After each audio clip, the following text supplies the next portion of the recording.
서울 노원구의 한 아파트에서 70대 부부가 외출했다가 집으로 돌아와서 이제 귀가하는 도중이었는데 70대 남편이 거동이 불편한 아내를 뒤에서 부축하면서 올라가고 있었는데 계단을 네. 그때 한 10여 층 더 높이에서 돌이 갑자기 떨어져서 어머나? 남편을 이렇게 딱 맞춘 거예요. 그래서 아내가 보고 있는 바로 앞에서 남편이 현장에서 사망하는 그런 사건이 벌어졌는데 어머나. 바로 그 아파트의 한 10여 층 정도 높이에서 초등학교 저학년 학생이 돌을 던진 것으로 조사됐습니다. 소리를 지르시는 분이 더 내려다 보니까 쓰러져가지고 피 흘리고 있어가지고 아주 심각했어요, 되게.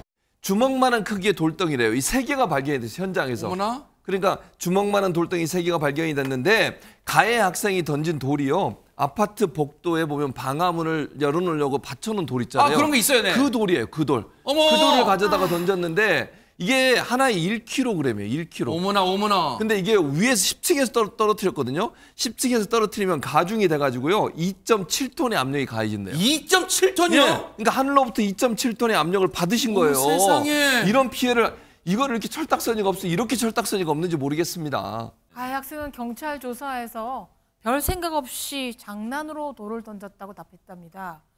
그런데 저는 정말 이 프로그램을 많은 학부모님도 보고 계시던데요. 네. 강조드리고 싶습니다. 가정교육은 학교만이 아니라 가정교육에서는요. 네. 공부 잘해라, 경쟁에서 이겨라, 뭐 영어학원 가서 공부 잘해라가 아니라 생각하게 만드는 게 가정교육입니다. 별 생각이 없었다라는 건 이거는 아이의 잘못이 아니라고 생각합니다. 그 생각을 한다는 건 뭐냐면 타인을 배려하는 생각. 너의 말과 행동이 다른 사람에게 피해가 안 되도록 하는 생각. 이렇게 하면 기분 나쁘지 않겠니? 이렇게 하면 그 사람한테 해가 가지 않겠니를 질문을 던져서라도 생각하는 힘을 키워줘야 됩니다. 인공지능과 결호화될 때 영어 단어 많이 알고 수학 문제 잘 푼다고 성공하지 못합니다. 생각하는 힘, 그게 남한테 절대 피해를 안 줄 생각하는 힘을 좀 키워주시면 이 아이도 촉법소년이어서 아이는 괜찮다 하더라도 부모님이 배상을 하실 것 같거든요. 본인이 무심하게 했던 것이 결국 본인에게 돌아온다는 것 많은 학부모들이 좀 생각해 주셨으면 좋겠습니다. 할머니가 다리가 아프시거든요.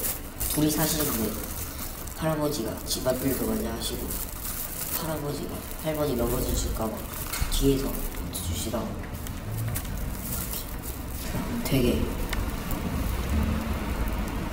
허물 뭘 앓고 있다가 돌아가신 것도 아니고 되게 건강하시고 그러셨던 분이 넘어진 거 보고 한 번 유족들을 더 슬프게 만드는 게 또 있다면서요, 허주연 변호사님. 네, 유족들이 일단 지금은 황망함에 슬픔을 가눌 길이 없겠지만 어쨌든 이 아이에 대한 어떤 원망이 있을 수도 있다는 생각이 들기는 하거든요. 제가 감히 예측하기는 어렵지만. 그런데 문제는 이 아이가 나이가 8살로 알려지고 있어요. 만 10살 미만의 나이는 이 소년보호처분, 형사처벌 그 무엇도 받지 않는 형사책임 무능력자의 나이입니다. 그러다 보니까 어차피 수사를 해서 수사를 해서 입건을 한다고 하더라도 불기소 처분이 날 것이기 때문에 지금 수사기관에서는 입건 전에 그냥 내사로 사건을 종결할 방침이라고 하는데 그렇다면 유족들이 이걸 하실지는 제가 모르겠습니다만 그래도 좀 억울함을 조금이나마 풀기 위해서 민사상 손해배상 청구는 하실 수 있을 것 같아요. 근데 나이가 어리니까 책임질 만한 어떤 민사상의 책임 능력도 인정이 되지 않는 나이로 보이거든요. 판례를 종합을 해보면. 그래서 결국에는 감독 의무가 있는 부모님에 대해서 이 감독 의무를 소홀히 했다는 이유로 손해배상 청구를 해야 되는 사안으로 보이는데요. 그런데 문제는 지금 입건 전에 내사로 종결한다고 하는데 이 아이가 정말 그냥 실수로 그런 건지 아니면은 장난스러운 마음에 할아버지를 보고 고의로 이렇게 한 건지 이 수사 절차에서 밝혀져야 된다고 생각하는 부분이 민사 절차에서 이 사실관계를 정확하게 밝히기는 상당히 어려운데요.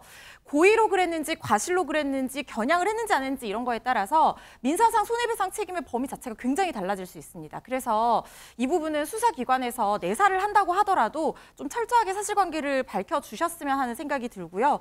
지금 초등학생 가족이 유족에게 사과하고 용서를 구하는 의사를 전달을 했다고 합니다. 그래서 경찰 측에서 유족에게 알렸다고 하고요. 일단 유족 측은 지금 장례 절차 밟고 있어서 이후에 일정에 대해서 생각을 해보겠다라고 하는데 손해배상이라든가 형사처벌이 이 황망한 마음을 달래줄 수 있을 거라는 생각은 들지 않아서 너무나 가슴이 아픕니다.